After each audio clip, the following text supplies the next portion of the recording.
আমি থাকিলো ৰাজপথত, তেওঁলোকে কৰিলে খেতি আৰু ব্যৱসায়। খেতি আৰু ব্যৱসায় কৰাৰ কাৰণে আজি অতদিনে বাংলাদেশী খেদিব পৰা নাই ন মামা? আজি ঠেং ভাঙি দিম।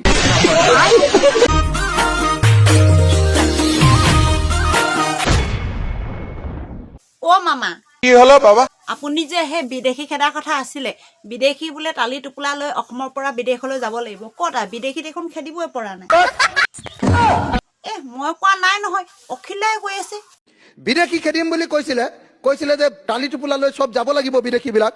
এতিয়ালৈকে 1676 জন বিদেশী এতিয়ালৈকে অসমৰ পৰা গ'ল যোৱা 9 বছৰত। আৰু সেই হিচাপত মই আজি অলপ আগতে হিচাপ কৰিছিলো যে 1676 জন যদি 9 বছৰত বিদেশী গ'ল, মোক দিয়া তথ্য অনুসৰি ইয়াত বিধানসভাত, তেতিয়াহ'লে বছৰি 186 জন বিদেশী গ'ল। আৰু এই হিচাপত 40 লাখ বিদেশী বিজেপিয়ে কোৱা মতে বিদেশী যাবৰ কাৰণে আমি বিজেপি চৰকাৰখনক অসমত শাসন কৰিবলৈ দিব লাগিব 21,480 বছৰ। 21,480 বছৰ ইয়াত শাসন কৰিলেহে বিজেপিয়ে বিদেশী খেদি শেষ কৰিব, এতিয়া যেনেকে খেদি আছে। যাক আমি খেদিব খুজিছিলো তেওঁলোকে খেতি আৰু ব্যৱসায় কৰা আৰম্ভ কৰিলে। আমি থাকিলো ৰাজপথত, তেওঁলোকে কৰিলে খেতি আৰু ব্যৱসায়। অসম আন্দোলনৰ 6-7 বছৰৰ ভিতৰতে অৰ্থনীতিটো তেওঁলোকৰ হাতলৈ গুচি গ'ল। সেইকাৰণে এতিয়া যদি মাটি কিনা বেচা হয়, বিক্ৰী কৰা লিষ্টত আমি প্ৰথম আছো, কিনা লিষ্টত তেওঁলোক প্ৰথম আছে। এইটো হ'ল বাস্তৱ সত্য।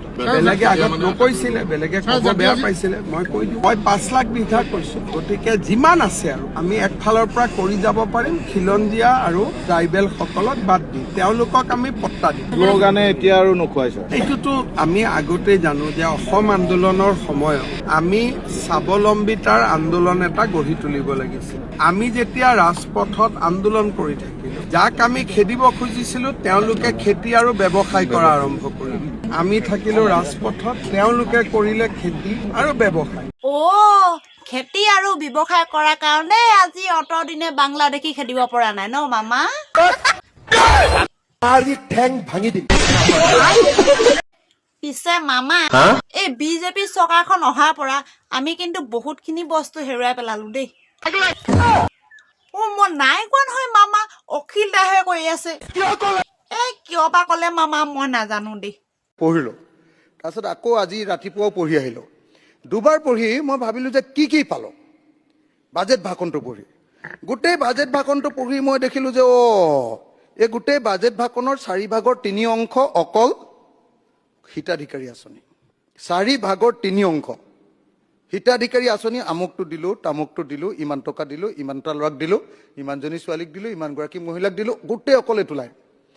আমি কি পালো যোৱা 5 বছৰ আৰু কি হেৰুৱালো? আমি দেখিলো যে এই চৰকাৰখনৰ দিনত আমাৰ অসমত 8,259খন স্কুল বন্ধ হৈ গ'ল। 8,259খন স্কুল বন্ধ হ'ল। আমাৰ এয়াৰপৰ্ট, একমাত্ৰ ইণ্টাৰনেশ্যনেল এয়াৰপৰ্টটো, আমাৰ বৰঝাৰ এয়াৰপৰ্টটো আমি আদানীক দি দিলোঁ। জল পৰিবহণ বিভাগটোক আমি কমপ্লিট ব্যক্তিগতকৰণ কৰিলোঁ। এই চৰকাৰৰ দিনত দেখিলোঁ যে ধান উৎপাদন হ্ৰাস হৈ গ'ল। মই এতিয়া সংখ্যাটো ক'বলৈ গ'লে আপুনি অলপ পিছতে দেৰি হৈছে বুলি চিঞৰি দিবৰ কাৰণে সংখ্যাটো নকওঁ। ধান উৎপাদন কমি গ'ল। অসমীয়া মানুহে উৎপাদনত ধৰাৰ ঠাইত লাহে লাহে প্ৰফেচনেলিজিম এৰি বেছি এলেহুৱা হ'বলৈ ধৰিলে। আৰু অসমীয়া মানুহৰ এতিয়া গাঁৱত অকল দুটাই কাম, হয় হাজিৰা কৰিব লাগিব, মিস্ত্ৰীৰ লগত যোগালী কৰিবলৈ যাব লাগিব, নহ'লে বেংগলোৰ বা চেন্নাই বা আপোনাৰ কেৰালাত গৈ ছিকিউৰিটি গাৰ্ড কৰাৰ বাহিৰে এই চৰকাৰখনৰ দিনত গাঁৱৰ অৱস্থা একদম দেউলীয়া কৰি পেলালে। তো অসমৰ এতিয়া আমি দেখিলোঁ যে বহিৰাজ্যত কাম কৰিবলৈ গ'ল। মুখ্যমন্ত্ৰীয়ে নিজে ক'লে আজি যে এমাহত 50টাকে ল'ৰা মৰিছে আৰু 6 মাহত 162টা ল'ৰা মৰিছে। অসমৰ মুখ্যমন্ত্ৰী হিচাপ আছে, আজিও কৈছে তেওঁ। গতিকে এই অখিল দা দেখোন শিৱসাগৰ সমষ্টিৰ ৰজা, তেওঁ নিজেই স্বীকাৰ কৰিছে ৰজা বুলি। পিছে এইবাৰ ইলেকশ্যনত অখিল দা শিৱসাগৰ সমষ্টিত জিকে বা নিজিকে? শিৱসাগৰত গৈতো সিদিনা গোটেই মহিলাবিলাকে তেওঁক চুমা বাবা মাতি আছে। তেওঁ লগতে আছে মোৰ লগত, গতিকে তেওঁ জিকে নিজিকে মই ক'ব নোৱাৰোঁ। মহিলা আইসকলৰ পুঁজি বিতৰণত গৈছিলোঁ, অখিল গগৈ মোৰ লগত আছিল। আমি একেলগে মহিলাসকলক নমস্কাৰ দিছোঁ। পিছে মহিলাসকলে অখিল দাক নমস্কাৰ দিলে নাই? সকলো মহিলাই তেওঁক পিছফালৰ পৰা চুমা বাবা বুলি চিঞৰি আছে। গতিকে এতিয়া কি হয় নাজানো আৰু। আকৌ আপুনি কৈছে অখিল দা বোলে এইবাৰ ইলেকশ্যনত নিজিকিলে আপোনাৰ মনটো বেয়া লাগিব। মই এইটো কথা কৈছোঁ যে তেওঁক জিকা নিজিকা মই কমেণ্ট একো নিদিওঁ, কিন্তু বিজেপিৰ কাৰণে শিৱসাগৰ ছিটটো টাফ ছিট। এইটো বিজেপিৰ কাৰণে ইজি ছিট নহয়। আৰু মই শিৱসাগৰটো কৈছোঁ, আমাৰ তাতে কেণ্ডিডেটো বেছি, ছিটটো ইমান ষ্ট্ৰং নহয়, মানুহো বেছি, এজনে টিকট নাপালে বাকী কেইজনে কি কৰিব জানা টান। গতিকে তুলনামূলকভাৱে আমাৰ আপাৰ আছামত যিকেইটা উইক ছিট আছে ৩-৪টা, তাৰ ভিতৰত শিৱসাগৰটো অন্যতম। গতিকে মই ক্লেইম নকৰোঁ যে জিকিবই হাৰিবই, এইবিলাক চৰকাৰ আমাৰ হ'ব আৰু, কিন্তু কোনোবা ছিট হাৰিব কোনোবা ছিট জিকিব এইটোতো থাকে আৰু। পিছে মামা, এইবাৰ বিৰোধী দলত ৰকিবুল হুছেইন আৰু গৌৰৱ গগৈ ডাঙৰীয়া অকলশৰীয়াকে থাকি গ'ল, সিহঁতকো নহ'লে বিজেপিত ভৰাই লওক। তেওঁলোকক বিজেপিত নালাগে, তেওঁলোক য'তে আছে ভগৱানে তেওঁলোকক ভালে কুশলে ৰাখক। এ মামা, অকলশৰীয়া হোৱাৰ কাৰণেহে কৈছিলোঁ। তেওঁলোকক য'ত আছে তেওঁলোক ভালে কুশলে ৰকিবুল হুছেইনক ৰাখিব মইতো নোৱাৰো, এইটো কাজিৰঙাৰ গড়খিনিয়ে সিদ্ধান্ত ল'ব তেওঁ ক'ত থাকিব। এই কোনে সিদ্ধান্ত ল'ব মামা? এইটো কাজিৰঙাৰ গড়খিনিয়ে সিদ্ধান্ত ল'ব তেওঁ। অ' মামা, কি হলো বাবা? নতুন কংগ্ৰেছ আৰু পুৰণি কংগ্ৰেছৰ মাজতহে বোলে ডাঙৰ যুঁজ এখন হ'ব। এ মই কোৱা নাই নহয় মামা, গৌৰৱ দাহে কৈ আছে, চাই লওক। যে এইবাৰ কংগ্ৰেছ, নতুন কংগ্ৰেছ বনাম পুৰণি কংগ্ৰেছৰ যুঁজ হ'ব। বিজেপি দলৰ ভিতৰত পুৰণি বিজেপি ক'ত? ৰাজেন গোহাঁই ডাঙৰীয়াটো এৰিছে, সিদ্ধাৰ্থ দাৰ আজি নাম নোহোৱা হ'ল, আজি বিজয়া খৰিৰ আজি তেওঁলোকৰ জীয়েকৰ ছিট নাইকিয়া হ'ল, আজি দিলীপ শইকীয়াক এখেতক আমি দেখাই নাপাওঁ। অ' মামা, এই কথাটো বুজি নাপালোঁ। নতুন কংগ্ৰেছ পুৰণি কংগ্ৰেছ মানে বিজেপিখন নতুন কংগ্ৰেছ বনালে নেকি? মাৰি ঠেং ভাঙি দিম। মামা, এই ভূপেন বৰা ডাঙৰীয়াক যে বিজেপিলৈ নাযাবলৈ কংগ্ৰেছৰ মানুহে পুৰা চেষ্টা কৰি আছে। মই ভাবো যে ভালকে আলোচনা বিলোচনা কৰি ভুল বুজাবুজি দূৰ কৰিব লাগে। ইগ' অহংকাৰ কিবা কিবি এনেকুৱা ধৰণৰ কথা বতৰাবোৰ যদি আহিছে এইবোৰ নাইকিয়া কৰিব লাগে। কাৰণ এতিয়া লক্ষ্য ব্যক্তিগত বা দলীয় কথা বতৰা নহয়, এতিয়া লক্ষ্য বিজেপিক সামূহিকভাৱে উৎখাত কৰা। কি কাৰণে হৈছে এই কথা মই নাজানো, কাৰণ তেওঁলোকৰ দলৰ আভ্যন্তৰীণ বিষয়। আমি আমাৰ ফালৰ পৰা, আমাৰ দলৰ ফালৰ তেনেকুৱা ধৰণৰ কোনো কথা নাই, কাৰণ ভোট বিভাজন নহবৰ কাৰণে মিত্ৰতাৰ কথা কৈ আহিছো। ইয়াত দলীয় স্বাৰ্থটো গুৰুত্বপূৰ্ণ নহয়, মোৰ ব্যক্তি স্বাৰ্থটো গুৰুত্বপূৰ্ণ নহয়।